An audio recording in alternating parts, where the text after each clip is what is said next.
ಒಂದು ಕಡೆ ಅದ್ದೂರಿ ಮದುವೆ ತಯಾರಿ, ಇನ್ನೊಂದು ಕಡೆ ಪ್ರೀತಿಯ ನಾಟಕ. ಜೂನ್ 18ರಂದು ತನ್ನ ಭಾವಿ ಪತ್ನಿಯಾಗಬೇಕಾಗಿದ್ದಂತಹ ಹುಡುಗಿಯ ಹುಟ್ಟು ಹಬ್ಬವನ್ನ ಆಚರಿಸಲು ಹೋಗಿದ್ದಂತಹ ಹುಡುಗ ಬಂದಿದ್ದು ಮಾತ್ರ ಹೆಣವಾಗಿ. ಇದೊಂದು ಪ್ರೀತಿ ಮತ್ತು ದ್ರೋಹದ ಅತ್ಯಂತ ಕ್ರೂರ ಹತ್ಯೆ ಎಂದು ಯಾರು ಕೂಡ ಊಹಿಸಿರಲಿಲ್ಲ. ಕೇವಲ ಒಂದು ಸೂಲೆಸ್ ಸಿಗ್ನಲ್ ಮತ್ತು 400 ಅಡಿಯ ಕಂದಕ ಈತನ ಆಟವನ್ನೇ ಮುಗಿಸಿಬಿಟ್ಟಿತ್ತು. ಈ ಭೀಕರ ಮರ್ಡರ್ ಪ್ಲಾನ್ ಹೇಗಿತ್ತು, ಇದನ್ನ ಪೊಲೀಸರು ಪತ್ತೆ ಹಚ್ಚಿದ್ದೇಗೆ, ಅಷ್ಟಕ್ಕೂ ಈ ಕೊಲೆಯನ್ನ ಆಕೆ ಯಾಕೆ ಮಾಡಿದ್ಲು, ಈ ಕಂಪ್ಲೀಟ್ ಮಾಹಿತಿಯನ್ನ ನೋಡೋಣ.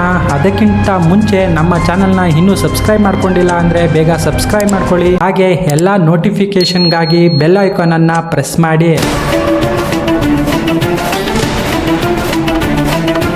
Let's get in to the Ketan Agarwal and Siya case. ಮೊದಲು ಈ ಕೇತನ್ ಅಗರ್ವಾಲ್ ಯಾರು ಅಂತ ನಾವು ನೋಡೋದಾದ್ರೆ, ಈತ ಸಕ್ಸಸ್ ಗ್ರೂಪ್ ಅನ್ನೋ ಒಂದು ಕಂಪನಿಯಲ್ಲಿ ಚೀಫ್ ಮಾರ್ಕೆಟಿಂಗ್ ಎಕ್ಸಿಕ್ಯೂಟಿವ್ ಆಗಿ ಕೆಲಸವನ್ನ ಮಾಡುತ್ತಿರುತ್ತಾನೆ. ಈ ಸಕ್ಸಸ್ ಗ್ರೂಪ್ ಅನ್ನೋ ಕಂಪನಿ ಸ್ವತಃ ಅವರ ತಂದೆಯದ್ದೇ ಆಗಿರುತ್ತದೆ. ಇದರಿಂದ ಬೇಕಾದಷ್ಟು ಹಣವನ್ನ ಹೊಂದಿದಂತಹ ಈ ಕೇತನ್ ಅಗರ್ವಾಲ್ ಯಾವುದೇ ರೀತಿಯ ಕೊರತೆ ಅವನಿಗೆ ಇರೋದಿಲ್ಲ.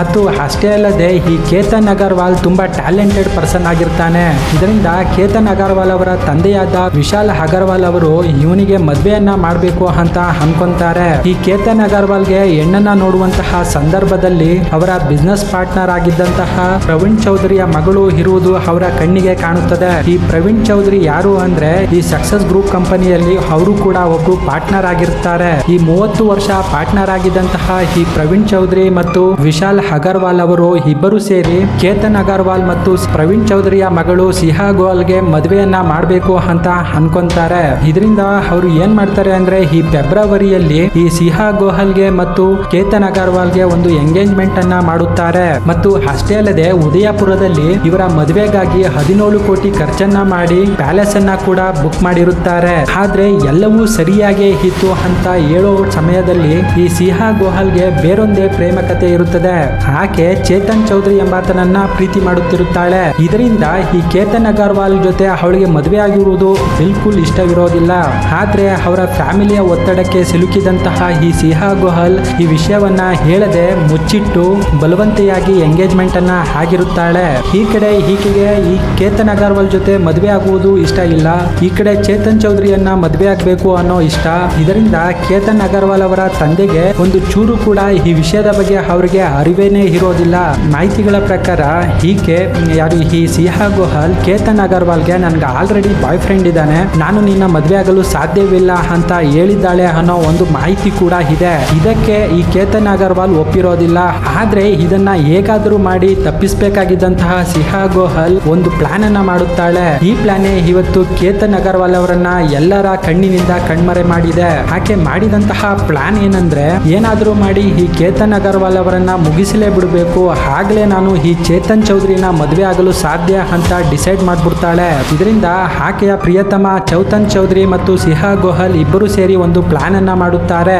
ಈ ಫೆಬ್ರವರಿಯಲ್ಲಿ ಇವರಿಗೆ ಎಂಗೇಜ್ಮೆಂಟ್ ಆಗಿರುತ್ತದೆ. ಈ ಸಮಯದಲ್ಲೇ ಈ ಚೇತನ್ ಚೌಧರಿ ಮತ್ತು ಈ ಸಿಹಾ ಗೋಯಲ್ ಇಬ್ಬರು ಸೇರಿ ಕೇತನ್ ಅಗರ್ವಾಲ್ ನನ್ನ ಹೇಗೆ ಮುಗಿಸಬೇಕು ಅಂತ ಎಂಗೇಜ್ಮೆಂಟ್ ಆದಂತಹ ತಿಂಗಳಲ್ಲೇ ಅವರು ಪ್ಲಾನ್ ಅನ್ನ ಮಾಡಿರುತ್ತಾರೆ. ಇದಕ್ಕಾಗಿ ಈ ಇಬ್ಬರು ಸೇರಿ ಏನೆಲ್ಲ ಮಾಡಿರ್ತಾರೆ ಅಂದ್ರೆ, ಈ ಗೂಗಲ್ ಸರ್ಚ್ ಮಾಡಿ ಹೇಗೆ ಒಬ್ಬ ವ್ಯಕ್ತಿಯನ್ನ ಸಾಯಿಸಬೇಕು, ಹೇಗೆ ಅದರಿಂದ ತಪ್ಪಿಸಿಕೊಳ್ಬೇಕು, ಮತ್ತು ಅಷ್ಟೇ ಅಲ್ಲದೆ ಆಕ್ಸಿಡೆಂಟ್ ರೂಪದಲ್ಲಿ ಬಿಂಬಿಸುವಂತಹ ಕೇಸ್ಗಳನ್ನ ಕೂಡ ಇವರು ಸ್ಟಡಿ ಮಾಡಿರುತ್ತಾರೆ. ಈ ಫೆಬ್ರವರಿಯಲ್ಲಿ ಈ ಕೇತನ್ ಅಗರ್ವಾಲ್ ಅವರ ಮುಗಿಸಬೇಕು ಅಂತ ಪ್ಲಾನ್ ಮಾಡಿದಂತಹ ಈ ಸಿಹಾ ಗೋಯಲ್ ಮತ್ತು ಚೇತನ್ ಚೌಧರಿ ಸುಮಾರು 1 ತಿಂಗಳ ತನಕ ಹೇಗೆ ಸಾಯಿಸೋದು ಅನ್ನೋದನ್ನೇ ಕೂಡ ತುಂಬಾ ಡೀಪ್ ಆಗಿ ಸ್ಟಡಿ ಮಾಡಿರ್ತಾರೆ. ಈ ಜೂನ್ ತಿಂಗಳಲ್ಲಿ ಈ ಕೇತನ್ ಅಗರ್ವಾಲ್ ಅವರ ಫ್ಯಾಮಿಲಿ ಮತ್ತು ಈ ಪ್ರವೀಣ್ ಚೌಧರಿಯ ಫ್ಯಾಮಿಲಿ ಇಬ್ಬರು ಸೇರಿ ಈ ಬಾಲಿ ಟ್ರಿಪ್ ಗೆ ಹೋಗ್ಬೇಕು ಅಂತ ಪ್ಲಾನ್ ಅನ್ನ ಮಾಡಿರ್ತಾರೆ. ಆದ್ರೆ ಈ ಬಾಲಿ ಟ್ರಿಪ್ ಗೆ ಈ ಸಿಹಾ ಗೋಯಲ್ಗೆ ಹೋಗೋಕೆ ಒಂಚೂರು ಇಷ್ಟ ಇರೋದಿಲ್ಲ. ಇದರಿಂದ ಆಕೆ ಏನ್ ಮಾಡ್ತಾಳೆ, ಎಲ್ಲರೂ ಏರ್ಪೋರ್ಟ್ ಗೆ ಹೋದ್ಮೇಲೆ ಈ ಕೇತನ್ ಅಗರ್ವಾಲ್ ಅವರ ಪಾಸ್ಪೋರ್ಟ್ ಅನ್ನ ಕದ್ದು ಎಲ್ಲೋ ಮುಚ್ಚಿಟ್ಬಿಡ್ತಾಳೆ. ಇದರಿಂದ ಎಷ್ಟೇ ಹುಡುಕಿದ್ರು ಕೇತನ್ ಅಗರ್ವಾಲ್ ಅವರ ಪಾಸ್ಪೋರ್ಟ್ ಸಿಗೋದೇ ಇಲ್ಲ. ಇದರಿಂದ ಬಾಲಿಗೆ ಹೋಗ್ಬೇಕಾಗಿದ್ದಂತಹ ಟ್ರಿಪ್ ಕ್ಯಾನ್ಸಲ್ ಆಗಿ ಅವರೆಲ್ಲ ಮನೆಗೆ ಬಂದ್ಬಿಡ್ತಾರೆ. ಹೆಂಗಿದ್ರು ಈ ಬಾಲಿಗೆ ಹೋಗ್ಬೇಕಾಗಿದ್ದಂತಹ ಟ್ರಿಪ್ ಕ್ಯಾನ್ಸಲ್ ಆಗಿರುತ್ತಲ್ವಾ. ಇದರಿಂದ ಈಕೆ ಏನ್ ಮಾಡ್ತಾಳೆ, ಕೇತನ್ ಅಗರ್ವಾಲ್ಗೆ ಒಂದು ಹಿಂಸೆಯನ್ನ ಮಾಡಕ್ಕೆ ಸ್ಟಾರ್ಟ್ ಮಾಡ್ತಾಳೆ.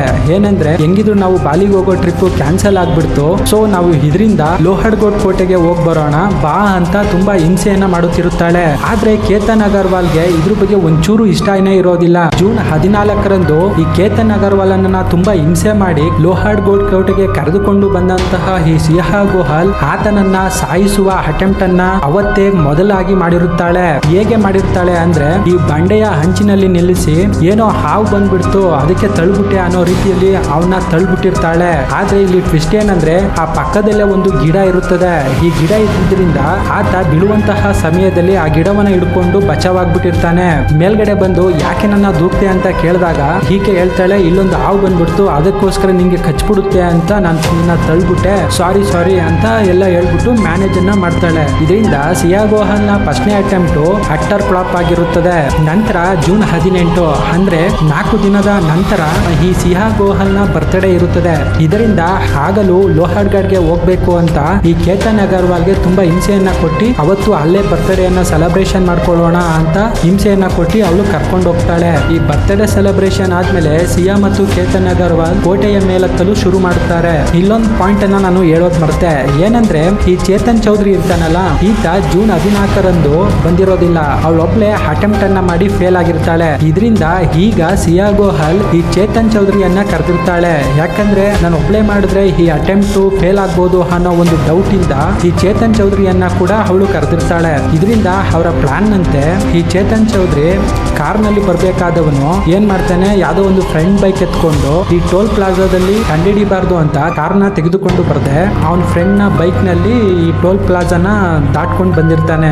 ನೀವು ಈ ಕ್ಲಿಪ್ ನಲ್ಲಿ ಗಮನಿಸಬಹುದು, ಅವನು ಉಡಿಯನ್ನ ಹಾಕೊಂಡು ಸ್ಪೆಕ್ಸ್ ಹಾಕೊಂಡು ಒಂದು ಇಯರ್ಫೋನ್ ಹಾಕೊಂಡು ಮೇಲ್ಗಡೆ ನಡ್ಕೊಂಡು ಹೋಗ್ತಾ ಇದ್ದಾನೆ. ಈ ಕಡೆ ಇವರಿಬ್ರು ಏನೋ ನೋಡ್ತಾ ನಿಂತಿದ್ದಾರೆ. ಈ ಸಿಯಾ ಗೋಹಲ್ ಮತ್ತು ಚೇತನ್ ಚೌಧರಿ ಇವರ ನಡುವೆ ಒಂದು ಕೋಡ್ ವರ್ಡ್ ಗಳನ್ನ ಇಟ್ಕೊಂಡಿರ್ತಾರೆ. ಏನಂದ್ರೆ ಶೂ ಅನ್ನ ಕಟ್ಟೋ ರೀತಿ, ನೀರನ್ನ ಕುಡಿಯೋ ರೀತಿ ಅಥವಾ ತಲೆ ಬಾಚೋ ರೀತಿ ಕೆಲವೊಂದು ಕೋಡ್ ವರ್ಡ್ ಗಳನ್ನ ಇವರು ಮೇಂಟೈನ್ ಮಾಡಿರ್ತಾರೆ. ಇಲ್ಲೊಂದು ಪಾಯಿಂಟ್ ಏನಂದ್ರೆ ಈ ಕೊಲೆ ಮಾಡುವ ಮುನ್ನ ಇವರು ಲೋಹರ್ಗೋಡ್ ಕೋಟೆ ಮೇಲೆ ಯಾವ ಪಾಯಿಂಟ್ ಗೆ ಕರ್ಕೊಂಡು ಹೋಗ್ಬೇಕು ಮತ್ತು ಹೇಗೆ ತಳ್ಳಬೇಕು ಮತ್ತು ಯಾವ್ಯಾವ ಕೋಡ್ ವರ್ಡ್ ಗಳನ್ನ ಬಳಸಿ ನಾವು ಕಮ್ಯುನಿಕೇಶನ್ ಮಾಡಬೇಕು ಅನ್ನೋದನ್ನೆಲ್ಲ ಪಿನ್ ಟು ಪಿನ್ ಇವರು ಮಾತಾಡ್ಕೊಂಡಿರ್ತಾರೆ. ಅವರ ಪ್ಲಾನ್ ಅಂತೆ ಈ ಸಿಯಾ ಗೋಹಲ್ ಕೇತನ್ ಅಗರ್ವಾಲ್ ನ ಗೋಸ್ಟ್ ಪಾಯಿಂಟ್ ಅನ್ನೋ ಒಂದು ಪಾಯಿಂಟ್ ಗೆ ಲೋಹರ್ಗೋಡ್ ನಲ್ಲಿರುವಂತಹ ಒಂದು ಪಾಯಿಂಟ್ ಗೆ ಕರ್ಕೊಂಡು ಹೋಗ್ತಾಳೆ. ನಂತರ ಈ ಚೇತನ್ ಚೌಧರಿಗೆ ಅಲ್ಲಿ ಹೋದ್ಮೇಲೆ ಒಂದು ಇನ್ಫಾರ್ಮೇಶನ್ ಅನ್ನ ಕೊಡ್ತಾಳೆ, ನಾವು ಆಲ್ರೆಡಿ ಗೋಸ್ಟ್ ಪಾಯಿಂಟ್ ಅನ್ನ ತಲುಪಿದ್ದೀವಿ, ನೀನ್ ಬೇಗ ಬಂದ್ಬಿಡು ಅನ್ನೋ ಇನ್ಫಾರ್ಮೇಶನ್ ಅನ್ನ ಕೊಟ್ಟಿರ್ತಾಳೆ. ನಂತರ ಏನಾಗುತ್ತೆ ಅಂದ್ರೆ ಚೇತನ್ ಚೌಧರಿ ಕೂಡ ಅಲ್ಲಿಗೆ ಬರ್ತಾನೆ. ಫೋಟೋವನ್ನ ತೆಗೆಯುತ್ತಿರುವಂತೆ ಆಕ್ಟ್ ಮಾಡಿ ಈ ಸಿಯಾ ಗೋಹಲ್ ಈ ಕೇತನ್ ಅಗರ್ವಾಲ್ ನ ಒಂದು ಬಂಡೆಯ ಅಂಚಿನಿಗೆ ನಿಲ್ಸಿರ್ತಾಳೆ. ಫೋಟೋವನ್ನ ಚೆನ್ನಾಗಿ ಬರುತ್ತೆ, ಬಂಡೆ ಅಂಚಿ ನಿಂತ್ಕೋ, ಅಲ್ಲಿ ನಿಂತ್ಕೋ, ಇಲ್ಲಿ ನಿಂತ್ಕೋ ಅಂತ ಅವನ್ನ ಮ್ಯಾನ್ಯುಪ್ಲೇಟ್ ಮಾಡಿ ಅಲ್ಲಿ ನಿಲ್ಸ್ಬಿಟ್ಟು ಫೋಟೋ ತೆಗೆಯೋ ರೀತಿಯಲ್ಲಿ ನಾಟಕ ಮಾಡ್ತಿರ್ತಾಳೆ. ಈ ಆಲ್ರೆಡಿ ಈ ಚೇತನ್ ಚೌಧರಿ ಮತ್ತು ಸಿಯಾ ಗೋಹಲ್ ನಡುವೆ ಕೆಲವೊಂದು ಕೋಡ್ ವರ್ಡ್ ಗಳು ಇರುತ್ತೆ. ಅಂದ್ರೆ ನಾನು ಕುತ್ಕೊಂಡ ತಕ್ಷಣ ಬಂದ್ ತಳ್ಳು, ಇಲ್ಲಾಂದ್ರೆ ನಾನು ಹಿಂಗ್ ಅನ್ಕೊಂಡಾಗ ಇಲ್ಲಿ ಬಾ, ಇದ್ ಮಾಡ್ಬೇಕು ಅದ್ ಮಾಡ್ಬೇಕು ಅನ್ನೋ ಒಂದು ಕೋಡ್ ವರ್ಡ್ ಗಳನ್ನ ಅವ್ರು ಆಲ್ರೆಡಿ ಮಾತಾಡ್ಕೊಂಡಿರ್ತಾರೆ. ಸಿಯಾ ಗೋಹಲ್ ಏನ್ ಮಾಡ್ತಾಳೆ, ತಕ್ಷಣ ಕೆಳಗಡೆ ಕೂತ್ಕೊಂಡು ಈ ಶೂ ಅನ್ನ ಕಟ್ಟೋ ರೀತಿಯಲ್ಲಿ ಕೆಳಗಡೆ ಕೂತ್ಕೊತಾಳೆ.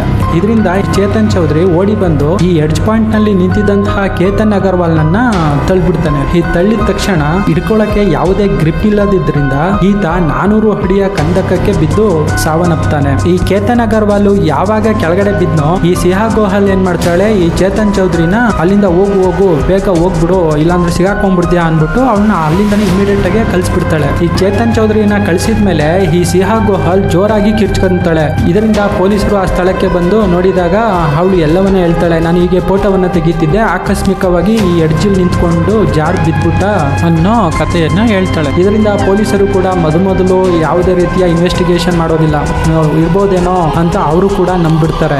ನಂತರ ಕೇತನ್ ಅಗರ್ವಾಲ್ ಅವರ ಬಾಡಿಯನ್ನ ಹುಡ್ಕಲು ಶುರು ಮಾಡುತ್ತಾರೆ. ನಂತರ ಈ ಬಾಡಿ ಕೂಡ ಸಿಗುತ್ತೆ. ನಂತರ ಇದನ್ನ ತೆಗೆದುಕೊಂಡು ಹೋಗಿ ಪೋಸ್ಟ್ ಮಾರ್ಟಮ್ಗೆ ಕೂಡ ಅವರು ಏನ್ ಪ್ರೊಸೀಜರ್, ಪೊಲೀಸರದು ಏನ್ ಪ್ರೊಸೀಜರ್ ಇದೆ ಈ ಪೋಸ್ಟ್ ಮಾರ್ಟಮ್ಗೆ ಕಳಿಸೋದು ಎಲ್ಲ ಮಾಡ್ತಾರೆ. ನಂತರ ಆ ಬಾಡಿಯನ್ನ ತೆಗೆದುಕೊಂಡು ಹೋಗಿ ಅಂತ್ಯಕ್ರಿಯೆಯನ್ನ ಮಾಡ್ತಾರೆ. ಇಲ್ಲಿಯವರೆಗೂ ಸಿಯಾ ಅನ್ಕೊಂಡಿದ್ದಂತಹ ಪ್ಲಾನ್ ತುಂಬಾ ಅಚ್ಚುಕಟ್ಟಾಗಿ ಒಂದು ಪ್ಲಾನ್ ಎಕ್ಸಿಕ್ಯೂಟ್ ಆಗಿರುತ್ತೆ. ಇದರಿಂದ ಈ ಚೇತನ್ ಚೌಧರಿ ಮತ್ತು ಸಿಯಾ ಗೋಹಲ್ ತುಂಬಾ ಖುಷಿ ಆಗ್ಬಿಟ್ಟಿರ್ತಾರೆ. ಕೇತನ್ ಅಗರ್ವಾಲ್ ಅವರ ಅಂತ್ಯಕ್ರಿಯೆ ಆದ ಮೇಲೂ ಈ ಸಿಯಾ ಗೋಹಲ್ ನಾಟಕ ಆಡೋದನ್ನ ಮಾತ್ರ ನಿಲ್ಸಿರೋದಿಲ್ಲ. ಸ್ಟೇಟಸ್ಗೆಲ್ಲ ಹಾಕ್ತಿರ್ತಾಳೆ, ನನ್ನ ಯಾಕೆ ಬಿಟ್ಟೋದೆ, I love you, I miss you ಅಂತ ಏನೇನೋ ಒಂದು ತುಂಬಾ ಅವ್ರ ಫ್ಯಾಮಿಲಿ ತುಂಬಾ ನಂಬ್ಕೊಳ್ಳಿ ಅನ್ನೋ ರೀತಿಯಲ್ಲಿ ತುಂಬಾ ದುಃಖವಾಗಿರುವಂತಹ ಒಂದು ಸ್ಟೇಟಸ್ಗಳನ್ನ ಪದೇ ಪದೇ ಆಗ್ತಾ ಇರ್ತಾಳೆ. ಈ ಅಂತ್ಯಕ್ರಿಯೆ ಆಗಿ 4 ದಿನ ಕಳೆದಿರ್ತದೆ. ಈ ಕೇತನ್ ಅಗರ್ವಾಲ್ ಅವರ ಮನೆಗೆ ಈ ಸಿಹಾ ಗೋಹಲ್ ನ ಇನ್ವೈಟ್ ಮಾಡಿರ್ತಾರೆ. ನನ್ನ ಪ್ರಕಾರ ಈ ಕ್ರಿಯೆಯಲ್ಲಿ ಮಾಡಬೇಕಾಗಿದ್ದಂತಹ ಈ ರಿಚುವಲ್ಸ್ ಗಾಗಿ ಏನೋ ಕರೆದಿರ್ತಾರೆ. ಇದರಿಂದ ಈ ಕೇತನ್ ಅಗರ್ವಾಲ್ ಅವರ ಮನೆಗೆ ಹೋಗಿದ್ದಂತಹ ಈ ಸಿಹಾ ಗೋಹಲ್ಗೆ ಈ ಕೇತನ್ ಅಗರ್ವಾಲ್ ಅವರ ತಂಗಿ ಕೆಲವೊಂದು ಪ್ರಶ್ನೆಗಳನ್ನ ಕೇಳ್ತಾಳೆ. ಹೇಗ್ ನಿಂತ್ಕೊಂಡಿದ್ದ, ಹೇಗ್ ಜಾರ್ಬಿಟ್ಟ ಅನ್ನೋ ಕೆಲವೊಂದು ಪ್ರಶ್ನೆಗಳನ್ನ ಕೇಳ್ತಾಳೆ. ಆಗ ಈ ಸಿಹಾ ಗೋಹಲ್ ಅಲ್ಲೇ ಒಂದ್ ಸ್ವಲ್ಪ ತಡವರಿಸ್ತಾಳೆ. ಒಂದ್ಸಲ ಒಂದ್ ಹೇಳ್ತಾಳೆ, ಇನ್ನೊಂದ್ಸಲ ಇನ್ನೊಂದು ಹೇಳ್ತಾಳೆ. ಇದರಿಂದ ಕೇತನ್ ಅಗರ್ವಾಲ್ ಅವರ ತಂಗಿಗೆ ಒಂದು ಅನುಮಾನ ಬರೋಕ್ ಸ್ಟಾರ್ಟ್ ಆಗುತ್ತೆ. ಏನಪ್ಪಾ ಇವಳು ಒಂದೊಂದ್ಸಲ ಕೇಳಿದಾಗ ಒಂದೊಂದು ಉತ್ತರ ಕೊಡ್ತಾಳಲ್ಲ ಅನ್ನೋ ಒಂದು ಅನುಮಾನ ಶುರುವಾಗುತ್ತೆ. ಇದರಿಂದ ಕೇತನ್ ಅಗರ್ವಾಲ್ ಅವರ ತಂಗಿ ಈ ಪೊಲೀಸರಿಗೆ ಈ ಮಾಹಿತಿಯನ್ನ ನೀಡ್ತಾಳೆ. ನನ್ಗೆ ಯಾಕೋ ನಮ್ಮ ಅಣ್ಣ ಸತ್ತಿರೋದು ಅನುಮಾನ ಇದೆ, ಇನ್ನೊಂದ್ಸಲ ಪ್ಲೀಸ್ ವೆರಿಫೈ ಮಾಡಿ ಅಂತ ಈ ಪೊಲೀಸರಿಗೆ ಕೇತನ್ ಅಗರ್ವಾಲ್ ಅವರ ತಂಗಿ ಹೇಳ್ತಾಳೆ. ಇಲ್ಲಿಂದ ಪುಣೆ ಪೊಲೀಸರು ಈ ಕೇಸನ್ನ ಇನ್ನೊಂದು ಆಂಗಲ್ ನಲ್ಲಿ ನೋಡಕ್ ಶುರು ಮಾಡ್ತಾರೆ. ಕೇತನ್ ಅಗರ್ವಾಲ್ ಅವರ ಮನೆಗೆ ಹೋಗಿ ಅವನ ಬಗ್ಗೆ ಕೆಲವೊಂದು ಮಾಹಿತಿಗಳನ್ನ ಕಲೆ ಹಾಕಲು ಶುರು ಮಾಡುತ್ತಾರೆ. ಆಗ ಈ ಕೇತನ್ ಅಗರ್ವಾಲ್ ಒಬ್ಬ ಅನುಭವಿ ಟ್ರೆಕ್ಕಿಂಗ್ ಆಗಿರುವುದು ಈ ಪೊಲೀಸರಿಗೆ ಗೊತ್ತಾಗುತ್ತದೆ. ಇದರಿಂದ ಯಾವುದೇ ಒಬ್ಬ ಟ್ರೆಕ್ಕಿಂಗ್ ಪರ್ಸನ್ ಅಪಾಯ ಇರುವಂತಹ ಜಾಗಗಳಿಗೆ ಹೋಗೋದು ತುಂಬಾನೇ ಕಡಿಮೆ. ಯಾಕಂದ್ರೆ ಅವ್ರಿಗೆ ಟ್ರೆಕ್ಕಿಂಗ್ ಮಾಡೋರ್ಗೆ ಇದೆಲ್ಲ ತುಂಬಾ ಚೆನ್ನಾಗಿ ಗೊತ್ತಿರುತ್ತೆ ಅನ್ಕೊಂತೀನಿ. ಅವ್ರು ಯಾವ ಪಾಯಿಂಟ್ಗೆ ಹೋಗ್ಬೇಕು ಮತ್ತು ಯಾವ ತರ ಸೇಫ್ಟಿ ಮೆಜೂರ್ ತಗೊಂಡು ಹೋಗ್ಬೇಕು ಅನ್ನೋದನ್ನೆಲ್ಲ ಅವರು ತುಂಬಾ ಚೆನ್ನಾಗಿ ತಿಳ್ಕೊಂಡಿರ್ತಾರೆ. ಇದರಿಂದ ಪೊಲೀಸರಿಗೆ ಇಲ್ಲಿಂದನೇ ಒಂದು ಅನುಮಾನ ಶುರುವಾಗುತ್ತೆ. ಇಲ್ಲಿಂದ ಪುಣೆ ಪೊಲೀಸರು ಏನ್ ಮಾಡ್ತಾರೆ, ಈ ಸಿಹಾ ಗೋಹಲ್ ನ ಫೋನ್ ನ ಟ್ರ್ಯಾಕ್ ಮಾಡಿ ಅವಳ ಕಾಲ್ ಡೀಟೇಲ್ಸ್ ಗಳನ್ನ ತೆಗಿತಾರೆ. ಆಗ ಪೊಲೀಸರಿಗೆ ಒಂದು ಶಾಕ್ ಆಗಿರುತ್ತೆ. ಏನಂದ್ರೆ 2000 ಕರೆಗಳು ಒಬ್ಬ ಮನುಷ್ಯನಿಗೆ ಹೋಗಿರುತ್ತೆ ಮತ್ತು 243 ಗಂಟೆಗಳು ಅವಳು ಚಾಟ್ ಅನ್ನ ಮಾಡಿರೋದು ಈ ಪೊಲೀಸರಿಗೆ ಗೊತ್ತಾಗುತ್ತೆ. ಈ 2000 ಕಾಲ್ಗಳು ಯಾರಿಗೋಗಿದೆ ಮತ್ತು ಆತ ಯಾರು ಅನ್ನೋದನ್ನ ಈ ಪೊಲೀಸರು ಸರ್ಚ್ ಮಾಡಿದಾಗ ಆತನ ಹೆಸರು ಚೇತನ್ ಚೌಧರಿ ಅನ್ನೋದು ಈ ಪೊಲೀಸರಿಗೆ ಗೊತ್ತಾಗುತ್ತೆ. ಈತ ಚೇತನ್ ಚೌಧರಿ ಏನ್ ಮಾಡಿರ್ತಾನೆ, ಈ ಕೊಲೆ ಮಾಡುವ ದಿನ ಅಂದ್ರೆ ಜೂನ್ 18 ಅವನ ಫೋನ್ ಅನ್ನ ಅವ್ನು ತೆಗೆದುಕೊಂಡು ಹೋಗಿರಲ್ಲ. ಈತ ನಾರ್ಮಲ್ ಆಗಿ ಪ್ರತಿದಿನ ಒಂದು 7 to 8 ಅವರ್ಸ್ ಆನ್ಲೈನ್ ನಲ್ಲೇ ಇರ್ತಿದ್ದ. ಇದರಿಂದ ಇವತ್ತು ಯಾಕೆ ಬರೀ 8 ರಿಂದ 10 ಗಂಟೆಗಳ ಕಾಲ ನೆಟ್ ಅನ್ನೇ ಆನ್ ಮಾಡಿಲ್ಲ ಮತ್ತು ಯಾವುದೇ ಕರೆಗಳು ಕೂಡ ಯಾಕೆ ಬಂದಿಲ್ಲ ಅನ್ನೋದು ಅವ್ರಿಗೆ ಅನುಮಾನ ಅಲ್ಲಿಂದ ಶುರುವಾಗುತ್ತೆ. ಇದರಿಂದ ಪುಣೆ ಪೊಲೀಸರು ಏನ್ ಮಾಡ್ತಾರೆ, ಈ ಜೂನ್ 23ರಂದು ಈ ಸಿಹಾ ಗೋಹಲ್ ಮತ್ತು ಚೇತನ್ ಚೌಧರಿ ಇಬ್ಬರನ್ನ ಈ ಪೊಲೀಸ್ ಸ್ಟೇಷನ್ಗೆ ಕರೀತಾರೆ. ನಂತರ ಇಬ್ಬರನ್ನ ಬೇರೆ ಬೇರೆ ಸೆಲ್ಗಳಲ್ಲಿ ಕುಣಿಸಿ ಒಂದು ವಿಚಾರಣೆಯನ್ನ ಸ್ಟಾರ್ಟ್ ಮಾಡ್ತಾರೆ. ಈ ಬೇರೆ ಬೇರೆ ಸೆಲ್ ನಲ್ಲಿ ಕೂತಿದಂತಹ ಈ ಇಬ್ಬರು ಒಂದೊಂದು ಬಾರಿ ಒಂದೊಂದು ಸ್ಟೇಟ್ಮೆಂಟ್ ಅನ್ನ ಕೊಡ್ತಾ ಇರ್ತಾರೆ. ಈ 2 ಸ್ಟೇಟ್ಮೆಂಟ್ ಒಂದಕ್ಕೊಂದು ಮ್ಯಾಚೇ ಆಗ್ತಿರೋದಿಲ್ಲ. ಇದರಿಂದ ಪೊಲೀಸರು ಏನ್ ಮಾಡ್ತಾರೆ, ಈ ಚೇತನ್ ಚೌಧರಿಗೆ ಈ ಪೊಲೀಸ್ ಭಾಷೆಯಲ್ಲಿ ಚೆನ್ನಾಗಿ ಒಂದು ವರ್ಕೌಟ್ ಮಾಡ್ತಾರೆ. ಇದರಿಂದ ಚೇತನ್ ಚೌಧರಿ ಎದುರುಕೊಂಡು ಈ ಎಲ್ಲಾ ಡೀಟೇಲ್ಸ್ ಗಳನ್ನ ಹೇಳ್ಬಿಡ್ತಾನೆ. ಕೊಲೆ ಬಗ್ಗೆ ಪ್ಲಾನ್ ಮಾಡಿದ್ದು, ಸಿಹಾ ಗೋಹಲ್ಗೆ ಮತ್ತು ಚೇತನ್ಗೆ ಇರುವಂತಹ ಸಂಬಂಧ ಯಾವ ತರದ್ದು ಅನ್ನೋದನ್ನೆಲ್ಲ ಈ ಪೊಲೀಸರ ಮುಂದೆ ಒಪ್ಕೊಳ್ತಾನೆ. ನಂತರ ಚೇತನ್ ಚೌಧರಿ ಬಾಯಿ ಬಿಟ್ಟಾದ್ಮೇಲೆ ಆಟೋಮೆಟಿಕ್ ಆಗಿ ಈ ಸಿಹಾ ಗೋಹಲ್ ಕೂಡ ಬಾಯಿ ಬಿಡ್ತಾಳೆ. ಈ ವಿಚಾರಣೆಯಲ್ಲಿ ಒಂದು ಶಾಕಿಂಗ್ ವಿಷಯ ಏನ್ ಗೊತ್ತಾಯ್ತು ಅಂದ್ರೆ, ಕೇತನ್ ಅಗರ್ವಾಲ್ ನ ಸಾಯಿಸೋಕೆ ಇವರು ಆಲ್ರೆಡಿ 3 ರಿಂದ 4 ಅಟೆಂಪ್ಟ್ ಅನ್ನ ಮಾಡಿ ಫೇಲ್ ಆಗಿರ್ತಾರೆ. ಸದ್ಯ ಈ ಕೇಸು ಈಗ ಇನ್ನು ಕೋರ್ಟ್ ನ ಹಂತದಲ್ಲಿದೆ. ಸೊ ಇದರಿಂದ ಇನ್ನು ಏನ್ ರಿಸಲ್ಟ್ ಬರುತ್ತೆ, ಯಾವ ಶಿಕ್ಷೆ ಆಗ್ಬೋದು ಅಥವಾ ಯಾವ್ಯಾವ ಸೆಕ್ಷನ್ಗಳು ಇವ್ರ ಮೇಲೆ ಬೀಳ್ಬೋದು ಅನ್ನೋದನ್ನೆಲ್ಲ ಇನ್ನು ನಾವು ಕಾದ್ ನೋಡ್ಬೇಕು.